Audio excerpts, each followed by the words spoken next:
प्रार्थना करती हूँ कि आज के इस अत्यंत आनंद तथा महत्वपूर्ण अवसर पर वे अपनी ओजस्वी वाणी तथा बहुमोल विचारों से हमें अनुग्रहित करें।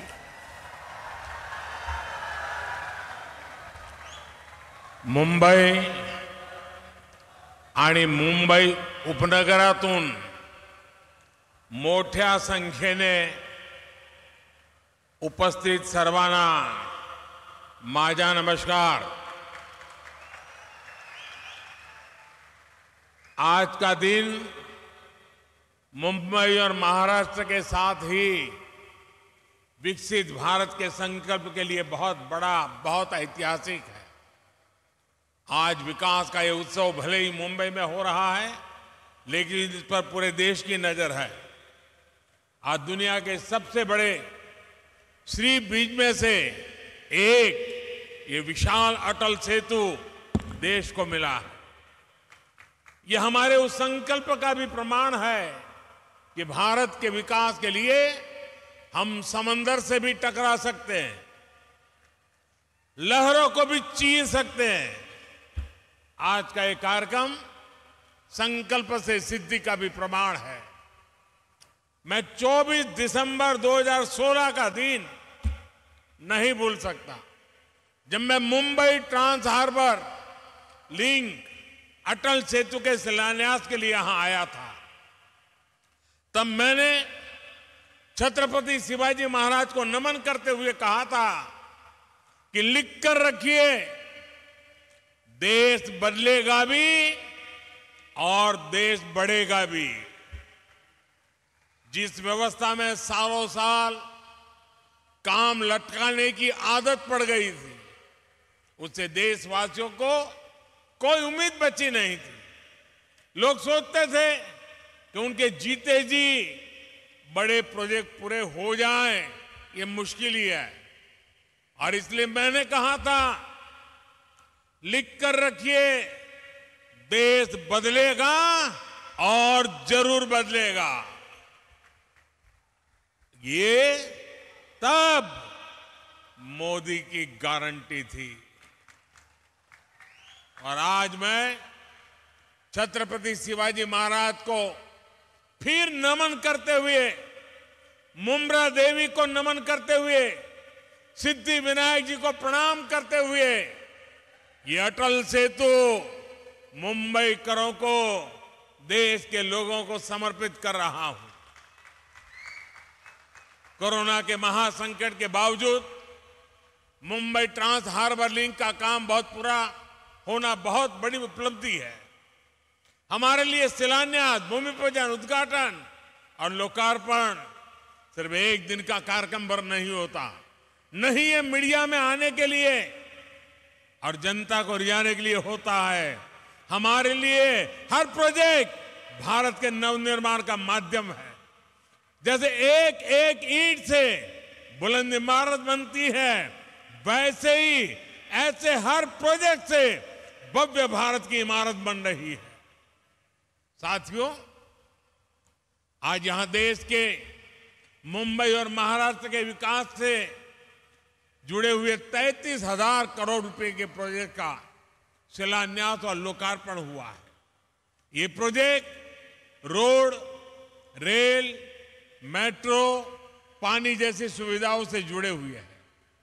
आज व्यापार जगत को मजबूती देने वाली आधुनिक भारत रत्न और नेक्स्ट वन बिल्डिंग भी मुंबई के लिए को मिली है। इसमें से अधिकतर प्रोजेक्ट तब शुरू हुए थे जब महाराष्ट्र में पहली बार डबल इंजन की सरकार बनी थी।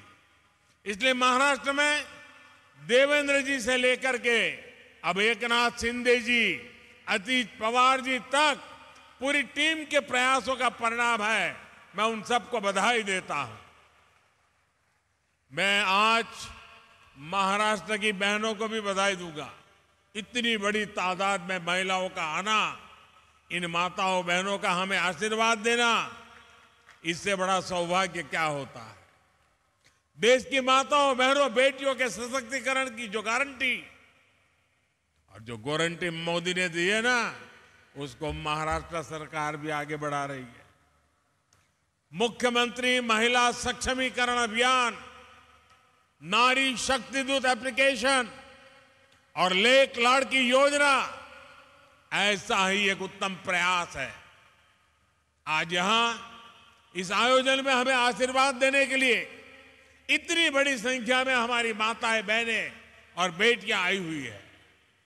विकसित भारत के निर्माण के लिए भारत की नारी शक्ति का आगे आना, नेतृत्व करना उतना ही आवश्यक है। हमारी सरकार का निरंतर प्रयास है कि माताओं, बहनों, बेटियों के रास्ते में आने वाली हर रुकावट को दूर करें, उनकी जिंदगी आसान बनाएं। उज्ज्वला का गैस सिलेंडर हो, आयुष्मान योजना के तहत 5 लाख रुपए के मुफ्त इलाज की सुविधा हो, जनधन बैंक खाते हो, पीएम आवास के पक्के घर हो, घरों की रजिस्ट्री महिलाओं के नाम हो, गर्भवती महिलाओं के बैंक खाते में 6,000 रुपया भेजना हो, नौकरी करने वाली महिलाओं को वेतन के साथ 26 हफ्ते की छुट्टी देना हो, सुकन्या समृद्धि खातों के माध्यम से ज्यादा ब्याज देना हो। हमारी सरकार ने महिलाओं के हर चिंता का ध्यान रखा है। डबल इंजन की सरकार किसी भी राज्य में हो, महिला कल्याण उसकी सबसे प्रथम प्रमुख हमारी गारंटी है। आज जो योजनाएं शुरू हो रही हैं वो भी इसी दिशा में बड़ा कदम है। मेरे परिवारजनों, बीते कई दिनों से देश में Mumbai trans harbour link Atal Setu की चर्चा हो रही है। आज जो कोई अटल सेतु को देख रहा है तो इसकी तस्वीरें देख रहा है, वो गौरव से भर उठता है। कोई इसकी विशालता से, समुद्र के बीच उसकी अड़िग छवि से मंत्रमुग्ध है, कोई इसकी इंजीनियरिंग से प्रभावित है। जैसे इसमें जितनी वायर लगी है उससे पूरी पृथ्वी के 2 बार चक्कर लग सकते हैं। इस प्रोजेक्ट में जितना लोहा, स्टील इस्तेमाल किया है उससे हावड़ा ब्रिज 4 हावड़ा ब्रिज और 6 स्टैच्यू ऑफ लिबर्टी का निर्माण हो सकता है। कोई इस बात से खुश है कि अब मुंबई और रायगढ़ की दूरी और सिमट गई है। जिस यात्रा में पहले कई घंटे लगते थे, अब वही यात्रा कुछ मिनटों में ही हो जाया करेगी। इससे नवी मुंबई के साथ साथ पुणे और गोवा भी मुंबई के और पास आ जाएंगे। इस ब्रिज को बनाने में जापान ने जो सहयोग किया है उसके लिए मैं जापान सरकार की विशेष रूप से आभारी हूं। मैं आज अपने प्रिय मित्र स्वर्गीय शिंजो आबे को जरूर याद करूंगा। इस ब्रिज के निर्माण को जल्द से जल्द पूरा करने का संकल्प हम दोनों ने मिलकर लिया था। लेकिन साथियों, अटल सेतु को हम इतने सीमित दायरे में नहीं देख सकते। अटल सेतु भारत की उस आकांक्षा का जयघोष है जिसका आह्वान साल 2014 में पूरे देश ने किया था। जब मुझे चुनाव की जिम्मेवारी दी गई थी तो 2014 के चुनाव के कुछ समय पहले मैं रायगढ़ किले पर गया था। छत्रपति शिवाजी महाराज की समाधि के सामने बैठ करके कुछ पल मैंने बिताए थे उन संकल्पों को सिद्धि में बदलने की, उनकी इच्छा शक्ति, जनशक्ति को राष्ट्र शक्ति बनाने की उनकी दृष्टि थी। सब कुछ मेरी आंखों के सामने और आशीर्वाद बन करके आया था। उस बात को 10 साल हो रहे हैं। इन 10 वर्षों में देश ने अपने सपनों को सच होते देखा है, अपने संकल्पों को सिद्धियों में बदलते हुए देखा है। अटल सेतु इसी भावना का प्रतिबिंब है। युवा साथियों के लिए यह नया विश्वास लेकर आ रहा है। उनके बेहतर भविष्य का रास्ता अटल सेतु जैसे आधुनिक इंफ्रास्ट्रक्चर से होकर ही गुजरता है। अटल सेतु विकसित भारत की तस्वीर है। विकसित भारत कैसा होने वाला है उसकी एक झलक है। विकसित भारत में सबके लिए सुविधा होगी, सबकी समृद्धि होगी, गति होगी, प्रगति होगी। विकसित भारत में दूरियां सिमटेगी, देश का कोना कोना जुड़ेगा। जीवन हो या आजीविका, सब कुछ निरंतर बिना रुकावट के चलेगा। यही तो अटल सेतु का संदेश है। मेरे परिवारजनों, बीते 10 वर्षों में भारत बदल गया है। इसकी चर्चा खूब होती है। बदले हुए भारत की तस्वीर तब और साफ हो जाती है जब हम 10 वर्ष के पहले भारत को याद करते हैं। 10 साल पहले हजारों लाखों करोड़ रुपए के मेगा स्कैम्स की चर्चा होती थी। आज हजारों करोड़ रुपए के मेगा प्रोजेक्ट के पूरे होने की चर्चा होती है। सुशासन का ये संकल्प देश भर में दिख रहा है। देश ने नॉर्थ ईस्ट में भूपेन हजारिका सेतु और बोगीबील ब्रिज जैसे मेगा प्रोजेक्ट पूरे होते देखा है। आज अटल टनल और चेनाब ब्रिज जैसे प्रोजेक्ट की चर्चा होती है। आज एक के बाद एक बनते एक्सप्रेसवे की चर्चा होती है। आज हम भारत में आधुनिक और भव्य रेलवे स्टेशन बनते देख रहे हैं। ईस्टर्न और वेस्टर्न फ्रेट कॉरिडोर रेलवे की तस्वीर बदलने वाले हैं।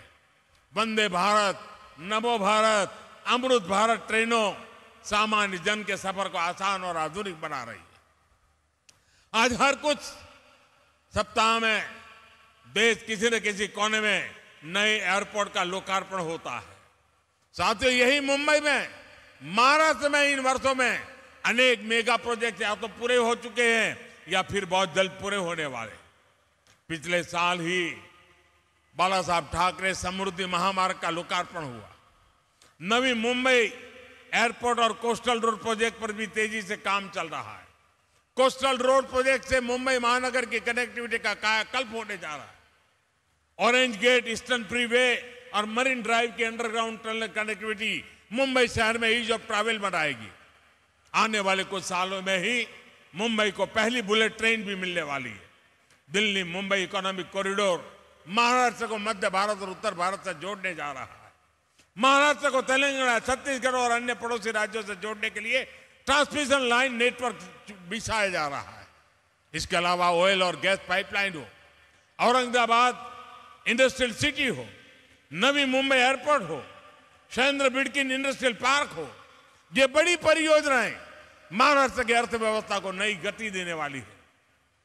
मेरे परिवारजनों, आज पूरा देश प्रत्यक्ष देख रहा है कि टैक्स पेयर का पैसा किस तरह देश के विकास लग रहा है।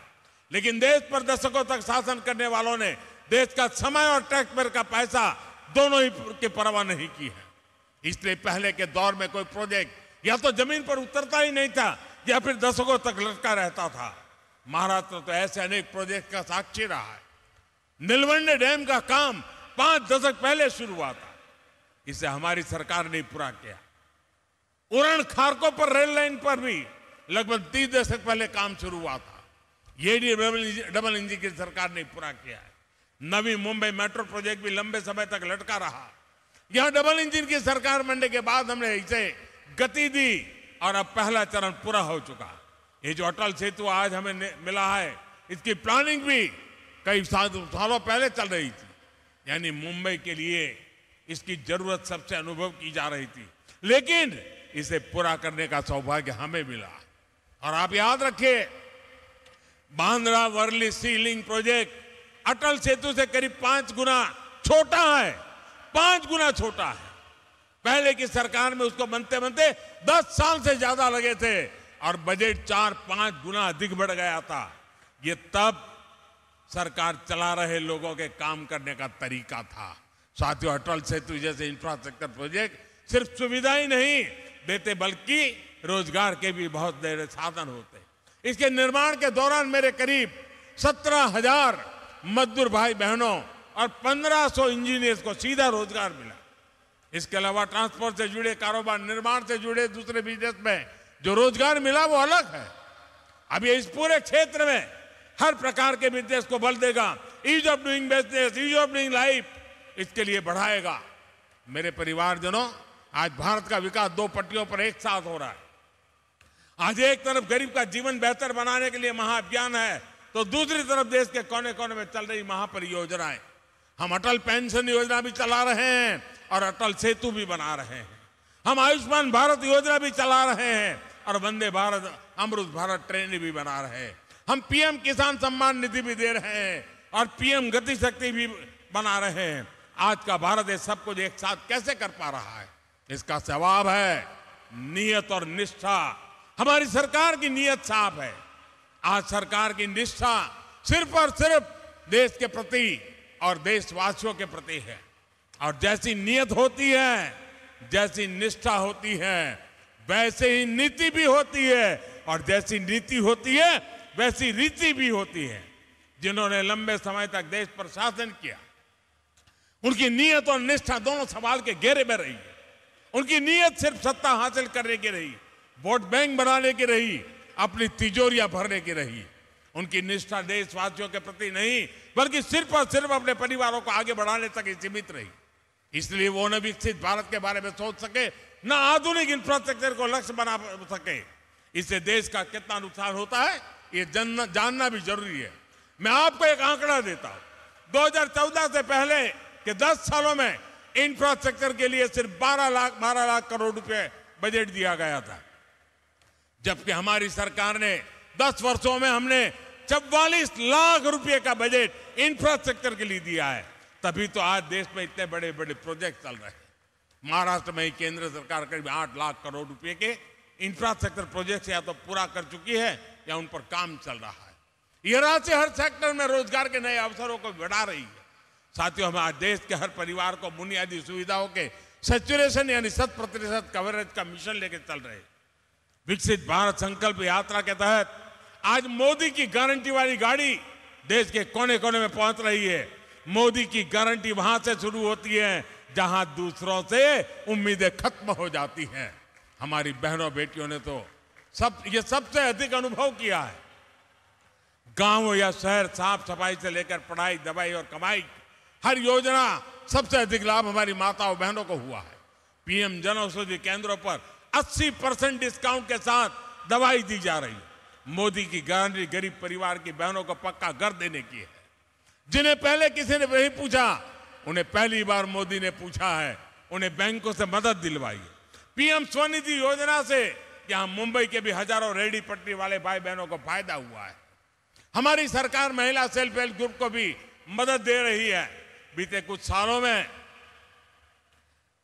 हमने बहनों को लखपति दीदियां बनाई है, और अब मेरा संकल्प है आने वाले सालों में 2 करोड़, ये आंकड़ा सुनकर के कुछ लोग चौंक जाते हैं, 2 करोड़ महिलाओं को मैं लखपति दीदी बनाने का लक्ष्य लेकर के चल रहा हूं। महाराष्ट्र के एनडीए सरकार ने जो ये नया अभियान चलाया है, ये नारी सशक्तिकरण में बहुत बड़ी भूमिका निभाएगा। मुख्यमंत्री महिला सक्षमीकरण अभियान और नारी शक्ति दूत अभियान से महिलाओं के विकास को नई गति मिलेगी। मैं आपको विश्वास दिलाता हूं, डबल इंजन सरकार महाराष्ट्र के विकास के लिए ऐसे ही समर्पित भाव से काम करती रहेगी। महाराष्ट्र विकसित भारत का एक मजबूत स्तंभ बने, इसके लिए हम कोई कसर बाकी नहीं छोड़ेंगे। एक बार फिर आप सभी को इस नए प्रोजेक्ट के लिए मैं बहुत बहुत बधाई देता हूं। माताओं बहनों को विशेष रूप से प्रणाम करता हूं। आपने इतनी बड़ी तादाद में आकर हमें आशीर्वाद दिए, बहुत बहुत धन्यवाद।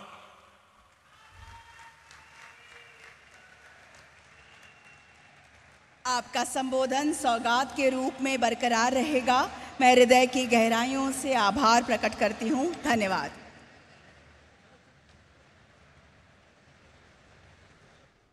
नवी मुंबई से आप सीधा प्रसारण देख रहे थे, जहां पर प्रधानमंत्री नरेंद्र मोदी ने कई हजार करोड़ रुपए की योजनाओं का उद्घाटन और शिलान्यास किया। प्रधानमंत्री नरेंद्र मोदी ने कहा